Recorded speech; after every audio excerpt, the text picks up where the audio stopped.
Vivian was fussing in front of the mirror in our cramped entryway, as tiny and cluttered as our whole apartment, filled with furniture that probably remembered the Nixon era.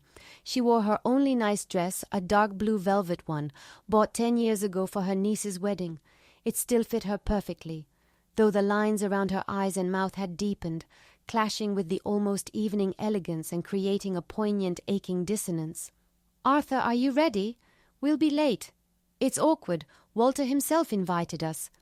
Her voice was soft, but with that persistent note honed over 30 years of marriage. That note meant arguing was pointless. The decision was made, and my quiet sabotage and untied tie would get me nowhere. I sat at the kitchen table staring at a cup of cold tea.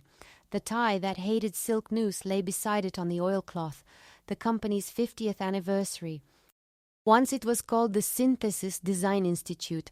Now it was the sleek, international-looking Synthesis Innovations Holding Company. The core purpose remained the same, stealing others' ideas and passing them off as their own, only now it was done with flair, with buffets and corporate parties in the city's best restaurants. Back then it was quiet, in dusty offices, to the creak of parquet floors and the smell of boiled cabbage from the Union cafeteria. I didn't want to go. Every cell in my 60-year-old body protested. It felt like celebrating with the man who robbed your house, now smilingly offering a toast to the prosperity of his new mansion, built with your money. But Vivian was right. Walter, the current CEO, had called personally. Ignoring it meant signing my own resignation. I still had 2 years until retirement, 2 more years of humiliating commutes to a job where I, head of a tiny archive department, shuffled papers chronicling the greatness of what could have been mine. Coming, I grumbled, standing up. In the hallway, Vivian already held the tie ready. With a deft, practiced movement, she tightened the knot around my neck. She smelled of Shalimar, her signature perfume. That scent, like an anchor, held me in reality, in our quiet, modest, but honest life. "Just don't think about anything bad, okay?" She looked into my eyes, and her gaze held a lifetime of understanding and sympathy. "We'll just sit for an hour, toast the company's health with champagne, and leave. No one will bother you there."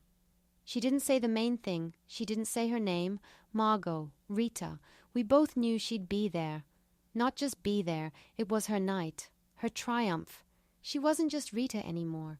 She was Margot Andrews-Wolski, Deputy CEO, Walter's right hand, and as the whispers went, his left hand too. The Metropole restaurant glittered like a Christmas tree. Well-dressed people crowded the entrance, laughing, smoking slim cigarettes. Music spilled from the open doors, some bland lounge track, like the hum of a refrigerator. Vivian and I entered this buzzing hive and instantly felt out of place. Around us were young, predatory faces, expensive suits, dresses with plunging backs. Our modest outfits, our tired, aging faces were like quotes from another, long-forgotten book. No one noticed us. We checked our coats, took glasses of champagne, and stood by a column, pretending to admire the ceiling moldings. I sipped the champagne. It was warm and sour. I scanned the crowd for her face, not because I wanted to see it, because I was afraid. I'd feared this moment for 30 years, and now it had arrived. And of course I saw her. She stood center stage, surrounded by her entourage. She wore something silver, shimmering, clinging to a figure that, defying nature, had barely changed. The same sculpted shoulders, the same proud posture.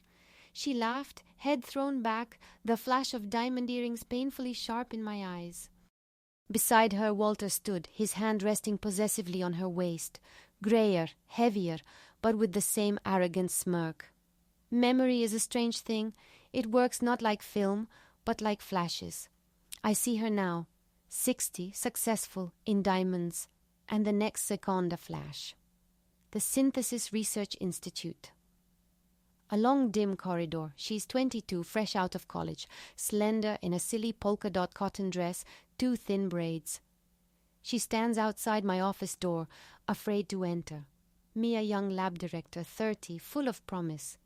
Just appointed head of Project Crystal, the project of my life. "May I?"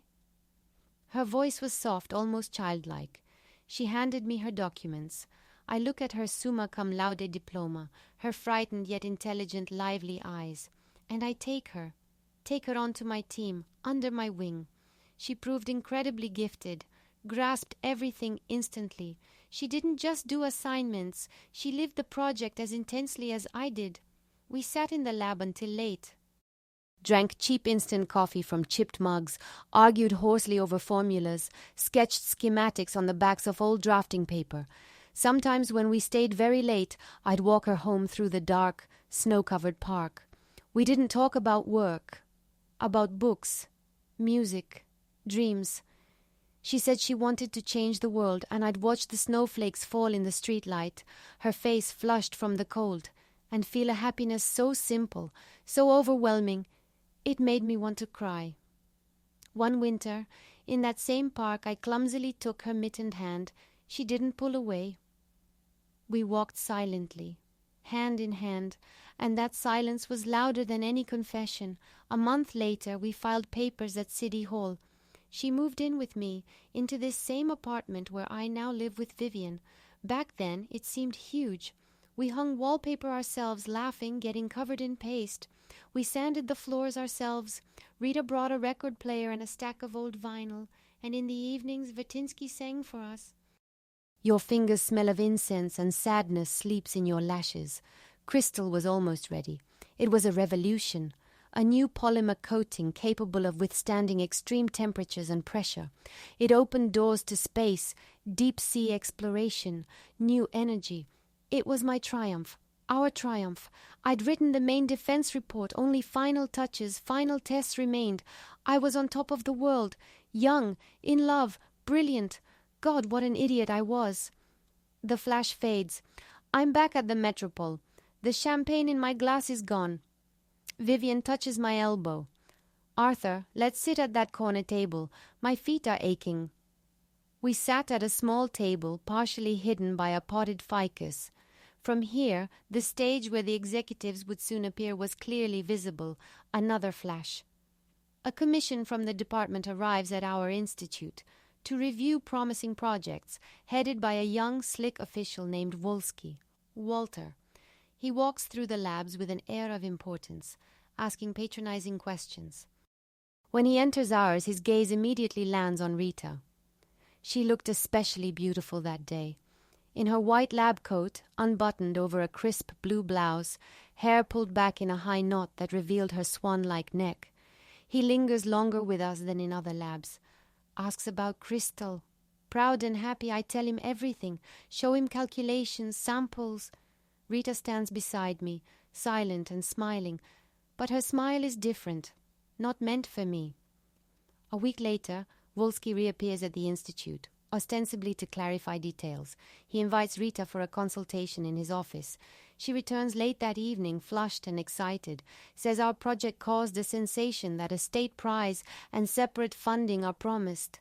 I rejoice like a child, hug her, spin her around the room, and she looks past me.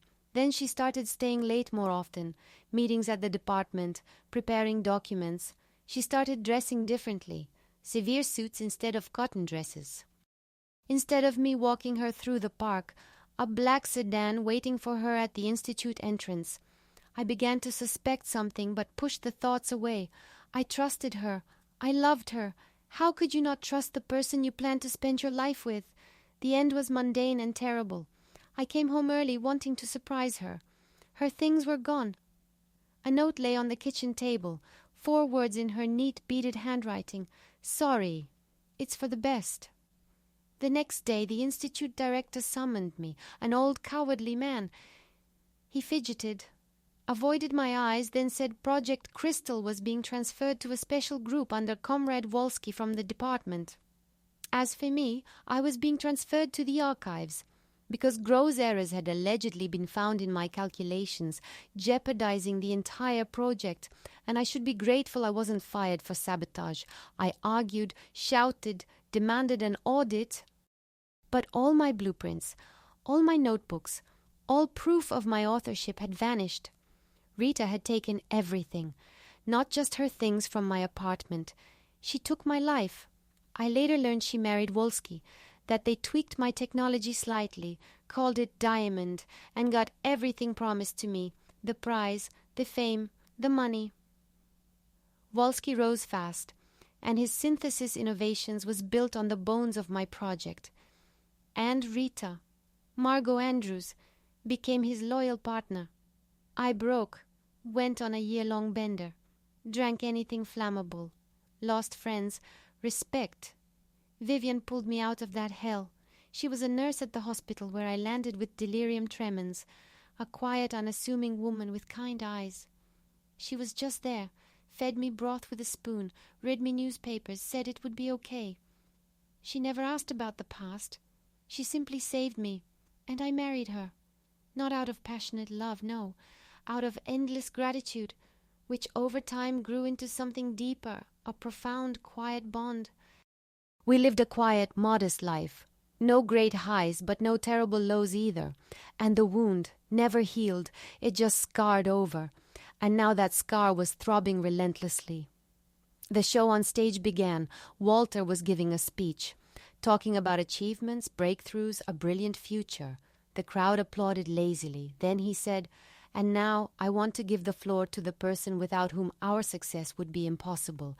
My deputy, a brilliant scientist and superb organizer, the heart of our company, Margot Andrews Wolski." She ascended the stage to loud applause. Under the spotlights, her silver dress gleamed like the scales of a mythical fish. She took the microphone, and her low, resonant voice filled the hall. She spoke beautifully about the team, generational continuity, the veterans who laid the foundation. At one point, she even shed a tear talking about the turbulent 90s. The audience was enthralled. I watched this performance feeling sick. After her speech came the Veteran Awards.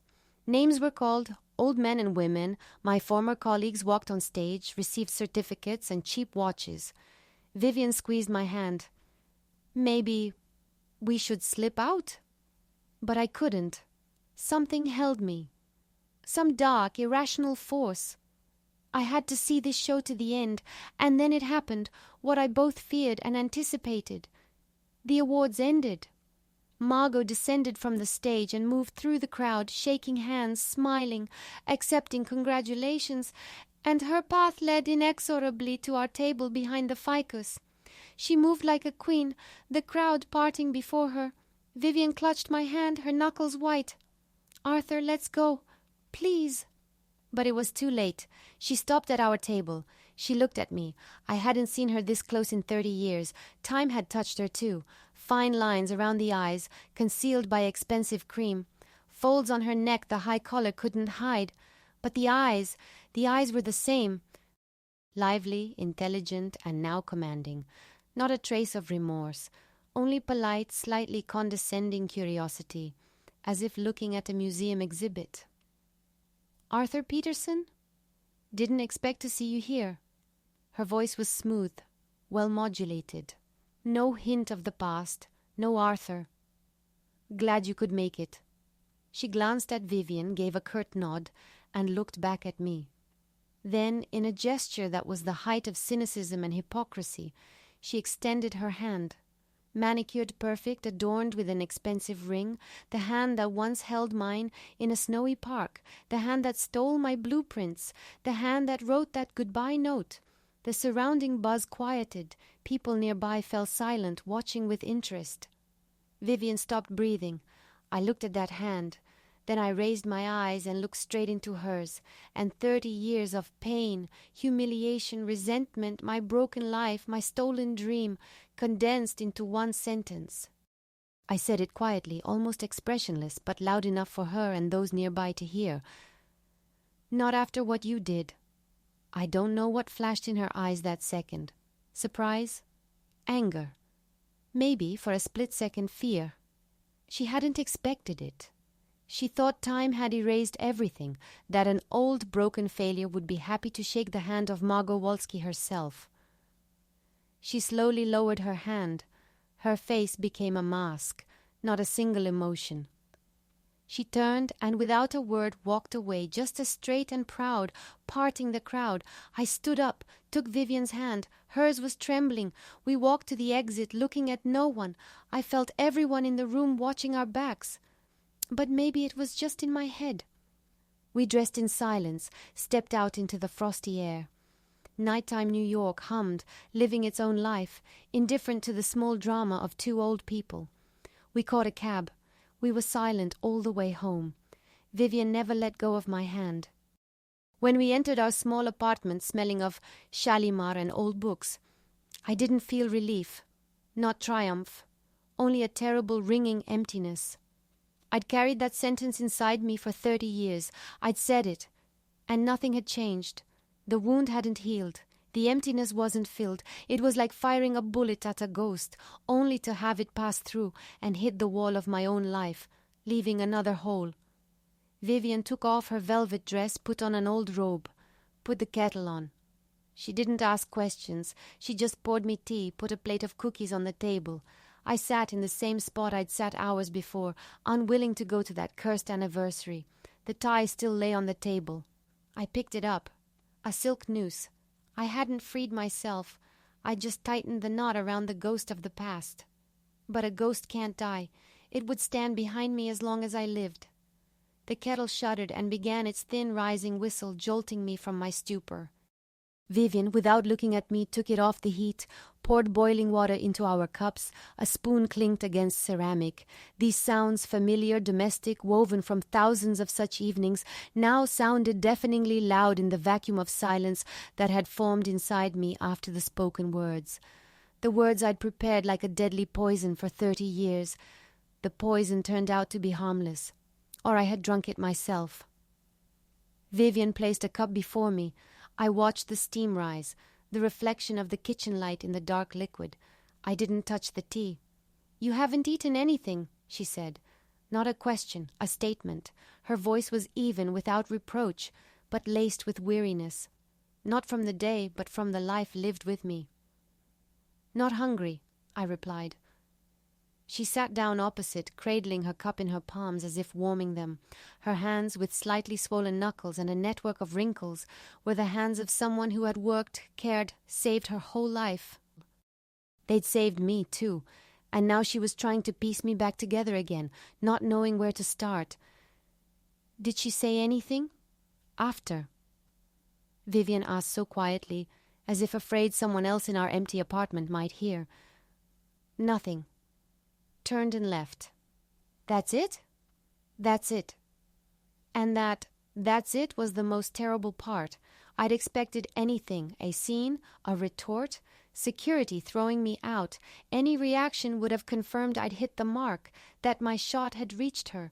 But her silent, ice-cold retreat devalued my action, turned it into the ridiculous outburst of an old fool. She simply erased the episode, like she'd erased me from her life years ago. "Arthur." Vivian sighed, a sigh heavier than any words. "Why did you do it?" I looked up at her. Her gaze held no condemnation, only pain, and something else, like fear. She wasn't afraid for me today. She was afraid that the old me, the one she'd pulled back from the brink, might return. "I had to," I said dully. "To whom? Her?" "Yourself?" I didn't answer, because I didn't know. For 30 years I thought I had to. Now that the debt was paid, my soul felt heavier, not lighter, like I'd carried a heavy stone on my shoulders, grown used to it, learned to walk with it, and now, having thrown it off, I'd lost my balance and didn't know how to live without the burden. We sat in silence. The tea grew cold. A car passed outside, its headlights briefly illuminating bare poplar branches in the dark. Life went on. Only in our tiny kitchen had time stopped. Vivian got up, cleared the table, washed the cups. Her silent, familiar activity was like a balm. It created the illusion of order in the chaos inside me. I didn't sleep that night. Lay staring at the ceiling where streetlight patterns danced. Vivian breathed evenly beside me. I listened to her breathing, the only thing tethering me to reality, and memory, awakened and stirred by the evening, threw flash after flash at me, but not scenes of betrayal. pictures of humiliation. Me, walking into my new office for the first time, a tiny closet in the archive wing. A plaque, head of technical documentation, sounded solid, but behind it dusty shelves of folders no one needed.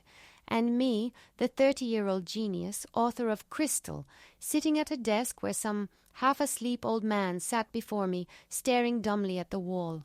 Me, meeting former colleagues from my lab in the hallway. They look away, some out of pity, some out of fear. They all knew the calculations were sound, knew the project was stolen, but stayed silent. Because they had families, mortgages, vacation homes, I had nothing left. Me, standing in line at the union cafeteria. Ahead of me, Wolski himself. He's no longer just an official, but some big shot at synthesis. He takes sturgeon, red caviar.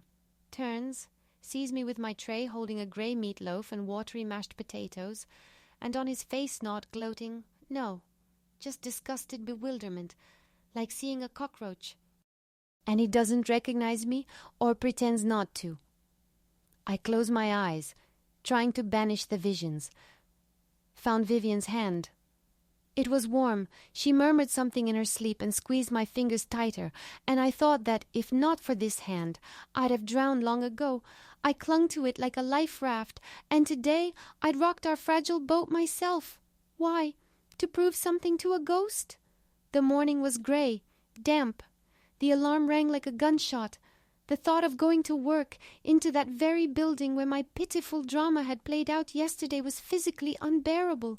I imagined the stares, the whispers behind my back. Maybe take the day? Say your blood pressure. Vivian, as always, read my thoughts. I shook my head. Not going meant showing cowardice. After yesterday, that would be total defeat. I had to go. I had to play this game to the end, even if it meant checkmate. The commute, usually unnoticed, felt like the road to Calvary today. The huge glass and concrete Synthesis Innovations building loomed over me like a tomb. I entered the lobby, and it seemed the security guard looked at me differently. Or was it paranoia already? In my archive kingdom, I felt slightly calmer. Nothing changed here for decades. The same smell of dust and old paper, the same silence, broken only by the creak of my steps. My two assistants, Antonia and Lucy, were already at their desks. They greeted me as usual, but I felt tension. They knew something. Of course they did. Gossip spread faster than a virus in a place like this. I waited all day, waited for the summons, waited for the pink slip. But the phone stayed silent. I tried to work, shuffled folders, pretended to cross-reference data, but letters and numbers blurred before my eyes. I thought only of one thing. What would she do? Crushing me now would be child's play for her. One call, one signature. Why the delay? Savoring my fear? Around lunchtime, the head of HR, a slippery character named Sykes, poked his head into the archives. He never graced our department with visits. He walked past my assistant straight to my desk. "Arthur, got a minute?" His voice was unctuous, but his eyes darted. My heart sank. Here it comes. We stepped into the corridor. Sykes glanced around as if fearing hidden mics. "Thing is, Arthur," he dropped his voice to a whisper, "yesterday, at the anniversary, word is you were rather discourteous to Ms. Wolski." I stayed silent. "Look, I'm not here officially. I was asked to inquire. Maybe you weren't yourself? Had a bit too much to drink? If so, write a note. Say you weren't thinking straight. Deeply regretful. We can sweep this under the rug. Ms. Wolski. She's not one to hold a grudge." I looked at him and felt a wave of cold fury rise. They didn't just want to fire me. They wanted me to grovel, to apologize for being robbed. "Tell whoever sent you," I said, forcing my voice steady, "that I was in full possession of my faculties, and I regret nothing." Sykes's face lengthened. He clearly hadn't expected this from the quiet archive clerk. "Well, your call, Arthur. I meant well. Don't say I didn't warn you." He turned and hurried down the hall. So, reconnaissance. Testing the waters. They weren't firing me outright because it would raise questions. Last night's scene, though quiet, had witnesses. If after that a 40-year veteran, 2 years shy of retirement, got tossed out, it would look like revenge. And Margot Andrews-Wolski, the heart of the company, didn't seek revenge. She was above that. She needed me to give her cause, resign voluntarily, or make a mistake justifying termination. This thought brought strange relief. I understood the rules. It was war of attrition. They'd wait, create unbearable conditions, provoke. And me. What about me? I just had to live. Just go to work and do my job. The days dragged like thick, murky water. The tension didn't ease. My assistants shied away from me like I was contagious.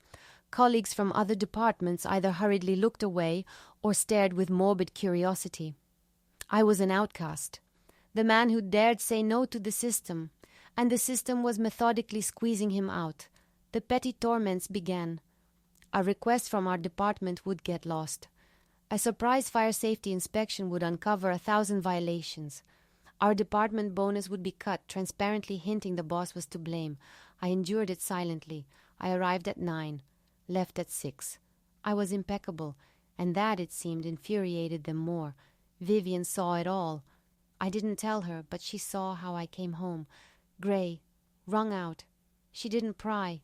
She just created her small, warm world where I could catch my breath. She bought my favorite cinnamon buns, put on old movies we knew by heart, read the newspaper aloud to me. She was my fortress. I didn't know how I'd survive this siege without her. The end came about 3 weeks later, a regular Tuesday. I sat at my desk sorting through some old blueprints. The archive door opened softly, and there she was. Margot. In a severe grey pantsuit, hair pulled into a tight knot. No diamonds, no glitter. All business, focused, dangerous. My assistants froze like mice under a cobra's gaze. "Everyone out," she said quietly, but with authority. Antonia and Lucy vanished without a sound. She closed the door behind them. A ringing silence filled the archive, thick with dust and her expensive perfume. She walked slowly between the shelves, ran a perfectly manicured finger along a folder. A layer of dust came off. She looked at it with distaste but didn't brush it off. "So, this is where you dwell now, Arthur?" Her voice was calm, almost indifferent. She'd switched to Arthur. I said nothing, looking at her over my glasses. "I didn't come to rehash the past. That would be petty. For both of us, I came to offer you a deal." She approached my desk but didn't sit, remained standing, towering over me. Classic psychological pressure. "You work out your final 2 years until retirement. Quietly, without incident, no one will touch you. I'll personally insure it. Afterwards, you get a very generous company pension, very generous. Call it compensation for emotional distress." A flicker of a smirk touched her eyes. "In return, you sign one document. Just one. A non-disclosure agreement, stating you will never under any circumstances mention the Crystal Project affair. Not publicly, not privately. You simply forget it. Forever." I took off my glasses, wiped them with a handkerchief. My hands trembled slightly. "Why now?" I asked. "It didn't bother anyone for 30 years. Times change, Arthur. The company is going international. IPO, investors, reputation. Everything must be impeccable. Old skeletons in the closet are unwelcome. Your performance at the anniversary showed you can be unpredictable. I don't want to risk it. Walter doesn't either." So that was it. Not remorse, not fear of the past. Cold, cynical calculation. They weren't afraid for their consciences, but for their money. "You think you can buy me?" I asked softly. "I think everything has a price," she replied just as softly. "The question is the amount. We are prepared to be generous. You'll live the rest of your life in comfort. You could buy Vivian, I believe that's her name? Anything she wants. A new apartment, a beach house. Travel. Hasn't she earned it, living with an old failure?" The last sentence was a gut punch. She wasn't aiming at me. She was aiming at Vivian, at my guilt towards her. She knew where to strike. I stood up. Now we were eye to eye. I looked straight into those eyes I'd once been so desperately in love with. And I saw nothing. Emptiness. A scorched desert where no living thing remained, no love, no remorse, not even hatred. Only a cold metallic glint, and in that moment I understood. I understood that all these 30 years I hadn't been fighting her. I'd been fighting the ghost of that 22-year-old girl in the cotton dress, an image I'd conjured and believed in. That girl was long gone. Maybe she never existed. What stood before me was this woman, a stranger, terrifying, empty. And all the pain, all the resentment that lived in me suddenly vanished, not evaporated, not dissolved. It just became unimportant, meaningless, like reading a gripping book, reaching the last page and finding it blank. The whole story lost its point. "No, Margot," I said, and for the first time in 30 years I said her name without a tremor. "You can't buy me, not because I'm so proud and principled, but because you can't buy what you never had and never will." And what might that be? Genuine curiosity flickered in her voice for the first time. "Life," I said, "a real one." "You traded yours for all this," I gestured vaguely around my dusty archive, which at that moment seemed the most real, most alive place on earth. "I have mine, right here, in this dust, in this quiet, in my memories which you couldn't steal, in my Vivian." I sat back down, picked up an old blueprint from the desk. "Now, Ms. Wolski, unless it's regarding an archive request, please don't distract me. I have work to do." She stood for a few more seconds looking at me. Her face was impassive, a mask, but I thought I saw, deep in her empty eyes, a flash of horror. The horror of someone who looked in a mirror and saw nothing. Then she turned silently and walked out. The door clicked softly shut. I don't know how long I sat staring at that door. A minute? An hour? Lucy peered timidly into the archive. "Mr. Peterson, is everything all right?" "Yes, Lucy," I said, surprised at how calm my voice sounded. "Everything's perfectly fine. Bring me the folder for 83, will you?" "Need to check something." That evening when I got home, Vivian sensed the change immediately. I wasn't grey and wrung out anymore. I was calm. We sat in the kitchen drinking tea. The silence between us was different now. Light, transparent. "It's over, Vivian," I said. She didn't ask anything. She just took my hand in hers. And I knew that today I had finally come home. Not to this apartment, to myself. To the self I'd lost 30 years ago. The wound hadn't healed. It would stay with me forever. But it didn't hurt anymore. It had simply become part of me, like a scar reminding me I had survived. I looked at the tie, still lying on the dresser since that anniversary, a silk noose. I walked over, picked it up, and calmly, without any drama, threw it in the trash.